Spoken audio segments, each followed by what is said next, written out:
जय हिंद दोस्तों। मैं मैथ ब्लास्टर पर आकाश तिवारी आप सभी फौजी भाइयों तथा अन्य सभी छात्र छात्राओं का बहुत बहुत स्वागत करता हूं।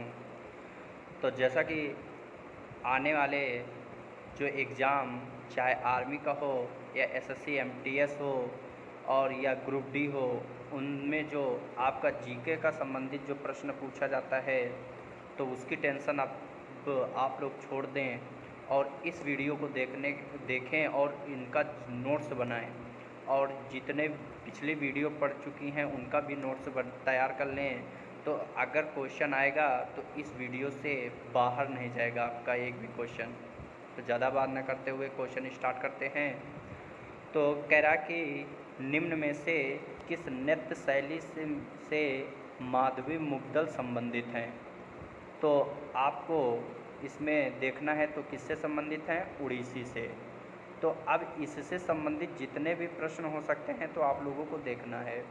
उड़ीसी से माधवी मुग्दल संबंधित हैं और भारतनाट्यम से यामिनी कृष्णमूर्ति संबंधित हैं और कथक से बिरजू महाराज और कथकली से उदय शंकर।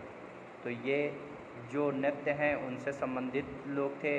अब जो नृत्य से संबंधित हमारा प्रश्न पूछा है तो अब यह नृत्य है तो हम देख लेते हैं कौन कौन से इम्पॉर्टेंट नृत्य हैं और उनको भी आप लोगों को नोट करना है। तो मध्य प्रदेश का जो नृत्य है उसे याद रखना है, पंडवानी गणगौर है।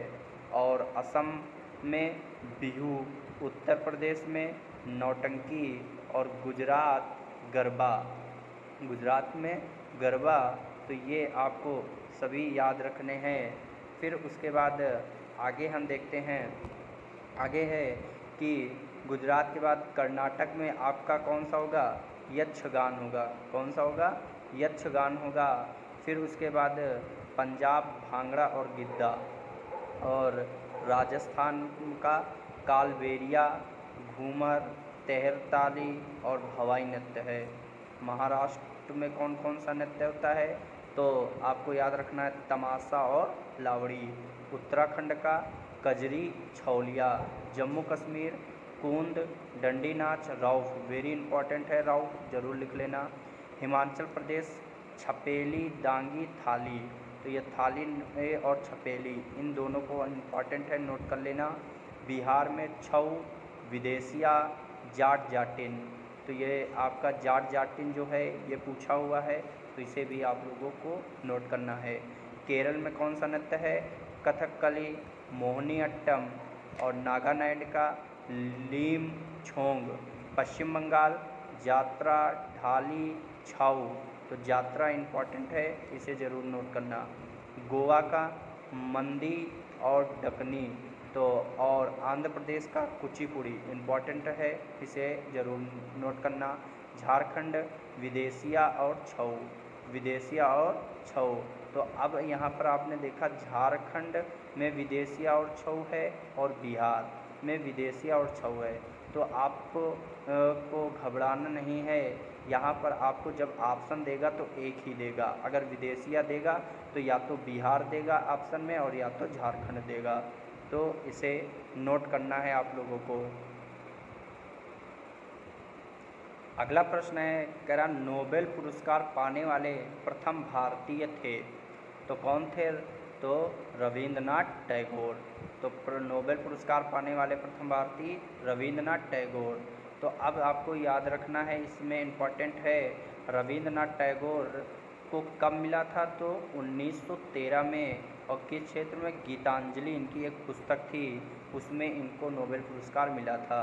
और सीवी रमन को 1930 में मिला भौतिक रमन प्रभाव में। और हरगोविंद खुराना को कब मिला, तो 1968 में कृत्रिम जीन चिकित्सा के क्षेत्र में। अमर्त्य सेन को कब मिला, तो 1998 में कल्याणकारी अर्थशास्त्र में। तो इससे देखो और कुछ इम्पॉर्टेंट प्रश्न है तो उनको आपको नोट करना है। तो ये वीडियो आप लोगों के लिए बहुत महत्वपूर्ण है, इसे स्किप कुछ ना करना। इनको एक एक क्वेश्चन आप अपने नोट में ज़रूर करना। इस वीडियो को बनाने में बहुत मेहनत लगी है तो आप लोग इस वीडियो को ज़रूर अंत तक देखें। तो पुलित्ज़र पुरस्कार तो यहाँ पर देखो दो दो प्रश्न पूछा सकता है कि पुलित्जर पुरस्कार किस क्षेत्र में दिया जाता है, तो आपको याद रखना है पत्रकारिता के क्षेत्र में। और इसकी शुरुआत कब कब कब हुई, तो 1917 में। ऑस्कर पुरस्कार फिल्म के क्षेत्र में दिया जाता है, तो शुरुआत कब हुई, 1929 में।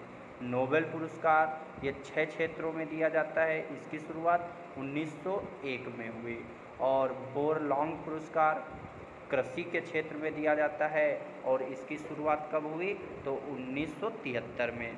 फिर शांति स्वरूप भटनागर पुरस्कार, तो ये किस क्षेत्र में दिया जाता है, तो याद रखना है विज्ञान के क्षेत्र में दिया जाता है और इसकी शुरुआत कब हुई, तो 1957 में।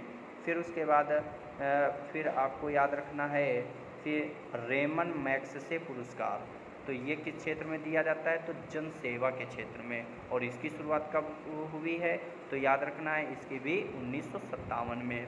फिर द्रोणाचार्य पुरस्कार किस क्षेत्र में दिया जाता है, तो खेल प्रशिक्षण के क्षेत्र में और इसकी शुरुआत कब हुई है, तो 1985 में। फिर अर्जुन पुरस्कार किस क्षेत्र में दिया जाता है, तो खेल के क्षेत्र में दिया जाता है और इसकी शुरुआत कब हुई, तो 1961 में। विज्ञान पीठ पुरस्कार किस क्षेत्र में दिया जाता है, तो साहित्य के क्षेत्र में दिया जाता है और इसकी शुरुआत कब हुई, तो 1965 ईस्वी में। फिर बुकर पुरस्कार किस क्षेत्र में दिया जाता है, तो याद रखना है साहित्य के क्षेत्र में दिया जाता है और इसकी शुरुआत 1969 में।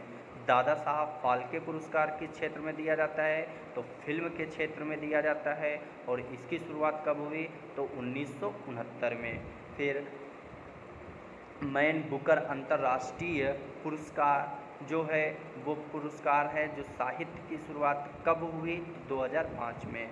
फिर धन्वंतरी पुरस्कार किस क्षेत्र में दिया जाता है, मोस्ट इम्पॉर्टेंट है चिकित्सा के क्षेत्र में और इसकी जो शुरुआत हुई है तो याद रखना है 1971 में।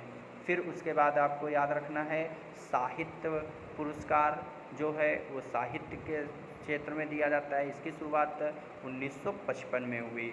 फिर उसके बाद आपको याद रखना है यहाँ पे फिर याद क्या रखना है कि यहाँ वाचस्पति पुरस्कार जो संस्कृत साहित्य के क्षेत्र में दिया जाता है और इसकी शुरुआत जो हुई है वो 1992 में। फिर उसके बाद नेक्स्ट क्वेश्चन आपका आता है और उसे हम देखें तो आपको नोट करना है। तो भगवान बुद्ध ने साधारण लोगों की भाषा में अपना उपदेश दिया, वह क्या थी? तो अब किस भाषा में दिया था, तो आपको याद रखना है पाली भाषा में। किस भाषा में दिया था, तो पाली भाषा में। अब बौद्ध से संबंधित कुछ महत्वपूर्ण प्रश्न देख लेते हैं। तो बौद्ध धर्म के संस्थापक कौन थे, तो गौतम बुद्ध थे। कौन थे, गौतम बुद्ध थे। और गौतम बुद्ध का जन्म कब हुआ था, तो 563 ईसा पूर्व में हुआ था। और गौतम बुद्ध का जन्म स्थान का नाम क्या है, तो कपिलवस्तु के लुम्बिनी नामक स्थान में हुआ था। तो किसे लाइट ऑफ एशिया के नाम से जाना जाता है, तो महात्मा बुद्ध को लाइट ऑफ एशिया के नाम से भी जाना जाता है। फिर गौतम बुद्ध के बचपन का नाम क्या था, तो सिद्धार्थ था। मोस्ट इम्पॉर्टेंट प्रश्न है, जरूर इसे ध्यान देना। गौतम बुद्ध के पिता का नाम शुद्धोधन था, इनके माँ का नाम माया देवी था। और महात्मा बुद्ध की सौतेली माँ का नाम क्या था, तो प्रजापति गौतमी था। महत्वपूर्ण प्रश्न है। महात्मा बुद्ध के पत्नी का नाम क्या था, तो यशोधरा था। क्या था, यशोधरा था। फिर अगला प्रश्न देखते हैं। तो आप लोग इस वीडियो को ज़्यादा से ज़्यादा शेयर करें, तो इसे आप लोग ये ना समझें कि किस की तैयारी कर रहे हैं और ये किसके लिए है। तो ये जिस किसी भी तैयारी कर रहे हैं वनडे एग्ज़ाम के, उन सभी लोगों के लिए बहुत बहुत महत्वपूर्ण ये है। तो आपको देखना है। तो अकबरनामा का रचयिता कौन था, तो अकबरनामा के रचयिता अबुल फजल थे। कौन थे, अबुल फजल थे। और कुछ अब महत्वपूर्ण हम देख लेते हैं। तो पुस्तकें, तो अभिज्ञान शकुंतलम, तो ये किसने लिखी, तो महाकवि कालिदास। कौन, किसकी है, तो महाकवि कालिदास की है। एज यू लाइक इट किसकी है, तो विलियम शेक्सपियर की है। एज यू लाइक इट किसकी है, विलियम शेक्सपियर। गीतांजलि किसकी पुस्तक है? तो रविंद्रनाथ टैगोर। पीछे आप पढ़ चुके हो कब इनको नोबेल पुरस्कार मिला था, इसी पुस्तक में कब मिला था? तो 1913 में। तो आनंद मठ किसकी है? तो बंकिम चंद्र चटर्जी। इम्पॉर्टेंट है, जरूर नोट करना। कम्युनिस्ट मैनिफेस्टो किसकी है? कार्ल मार्क्स की है। मीन काफ किसकी है? Adolf Hitler. मोस्ट इम्पॉर्टेंट है मीन काफ, ये कई बार प्रश्न पूछा गया है, तो इसे जरूर नोट करना। फिर उसके बाद गांधी एंड स्टालिन किसकी है? तो लुई फिशर की है। Discovery of India most important है, जवाहरलाल नेहरू की है। माई एक्सपेरिमेंट विथ ट्रुथ किसकी है? महात्मा गांधी। मोस्ट इम्पॉर्टेंट है। फिर प्रिंस किसकी है? मैकियावेली की है। वेल्थ ऑफ नेशंस किसकी है? एडम स्मिथ की है। रिपब्लिक किसकी है? तो प्लूटो की है। अमृत और विष, तो अमृतलाल नागर की है। अनडू दी लॉस्ट किसकी है? जॉन रस्किन की है। आधे अधूरे Mohan Rakesh. India divided most important है, राजेंद्र प्रसाद की है। तो अब हम देखेंगे इस वीडियो का लास्ट प्रश्न जो है वो आपको याद रखना है। कह रहा कि प्रसिद्ध गुरुद्वारा हरिमंदिर साहिब कहाँ स्थित हैं? तो याद रखना है कहाँ है? तो अमृतसर में है। कहाँ है? तो अमृतसर में है। फिर यहाँ पर आपको गुरुद्वारा से संबंधित प्रश्न है, तो आपको याद रखना है कि ये सिख धर्म से आया है। तो सिख धर्म में कितने गुरु थे? तो आपको याद रखना है 10 थे, और 10 के आपको याद रखना है कि इनका कार्यकाल कब से कब तक था। तो पहले थे गुरु नानक देव, तो जो 1469 से 1539 तक रहे।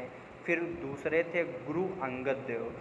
गुरु अंगद जो 1539 से इनका कार्यकाल 1552 तक रहा। फिर गुरु अमरदास 1552 से 1574। फिर गुरु रामदास 1574 से 1581। फिर गुरु अर्जुन दास 1581 से 1606। फिर गुरु हरगोविंद 1606 से 1644।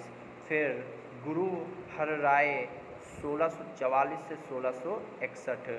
फिर गुरु हरकृष्ण 1661 से 1664। फिर गुरु तेग बहादुर 1664 से 1675। फिर गुरु गोविंद सिंह जो 10वें गुरु थे वो 1675 से 1608 तक थे। तो ये वीडियो आप लोगों के लिए थी। तो अगर आप लोगों को पसंद आई हो वीडियो, तो इस वीडियो को ज़्यादा से ज़्यादा शेयर करें। और अगर आपको मेरी मेहनत कुछ आपको पसंद आ रही है कि अच्छे अच्छे प्रश्न दे रहे हैं, तो इसे अभी तक आप लोगों ने अगर लाइक और सब्सक्राइब नहीं किया है तो इसे ज़रूर सब्सक्राइब करें, लाइक करें और अपने दोस्तों के ग्रुपों में भेजें। बोलो जय हिंद।